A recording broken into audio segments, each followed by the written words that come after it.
નમસ્કાર મિત્રો, સ્વાગત છે આપ સૌની સિયારી ચેનલ યાની ગુજરાતી યુટ્યુબ ચેનલમાં. હું નિકુંજ પરમાર આપ સૌનું તહેથી સ્વાગત કરું છું મિત્રો. તો આજના વિડીયોમાં વાત કરવાની છે પેન્શનો માટે રાહતના સમાચાર આવે છે. શું જે ચર્ચા કરવાના છે, રાજ્ય સરકાર દ્વારા એક મહત્વની અપડેટ આપવામાં આવી છે, તો તેના વિશે આપણે વિડીયોમાં ચર્ચા કરીશું. ચર્ચા કરતાં પહેલાં જો ચેનલ પર ન હોય ચેનલ સબસ્ક્રાઈબ કરી લો, વિડીયોને લાઇક કરી લો. તમને આ ચેનલ પર સરકારી કર્મચારી, નિવૃત્ત કર્મચારી, પેન્શનધારક બાબતે, તેમના પગાર બાબતે, ડીએ એચઆરએ અન્યથા કોઈ પણ અપડેટ આવે તો પણ તમને જાણ કરવામાં આવશે. તો આપણી આ ચેનલ એની ગુજરાતી યુટ્યુબ ચેનલને સબસ્ક્રાઈબ કરવાનું ભૂલશો નહીં મિત્રો.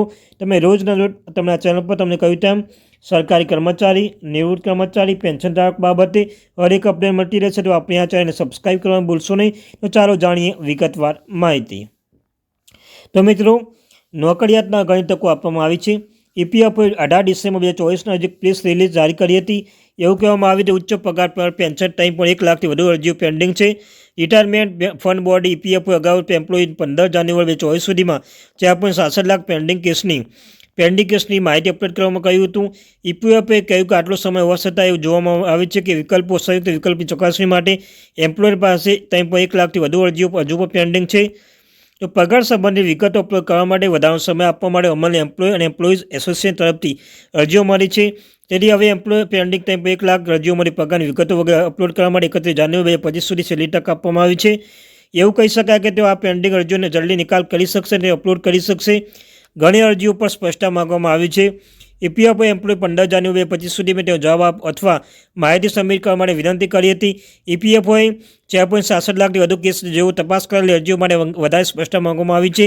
ઈપીએફઓએ નોકરિયાત દ્વારા પગારની વિગતો અપલોડ કરવા સમય મર્યાદા ઘણી વખત લંબાવી છે.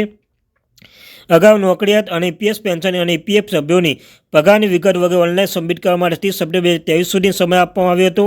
આ પછી 31 ડિસેમ્બર 2023 સુધી, ત્યારબાદ 31 મે 2024 સુધી ઘણી વખત તકો આપવામાં આવી હતી, જેથી એમ્પ્લોય ઉચ્ચ પેન્શન અરજીનું સમાધાન કરી શકે તે સુનિશ્ચિત કરી શકાય.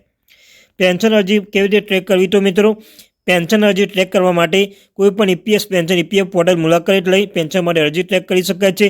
આ માટે આ વેબસાઇટ પર સૌપ્રથમ જાઓ તે પછી ટ્રેક સ્ટેટ ઓફ ઈપીએસ ત્યાં ક્લિક કરો. ત્યારબાદ પેન્શન એપ્લિકેશન વિકલ્પ પસંદ કરી જે acknowledgement number, UAN number, PPO number, captcha code દાખલ કરો.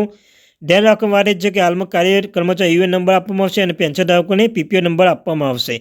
તમારે ઓળખ પુષ્ટિ કરવા માટે ચેકબોક્સ પર ક્લિક કરો.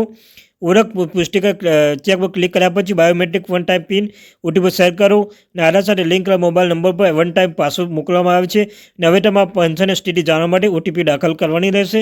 તો મિત્રો, આ તે માહિતી આવીને અપડેટ મેળવવા માટે ચેનલ સબસ્ક્રાઈબ કરી લો.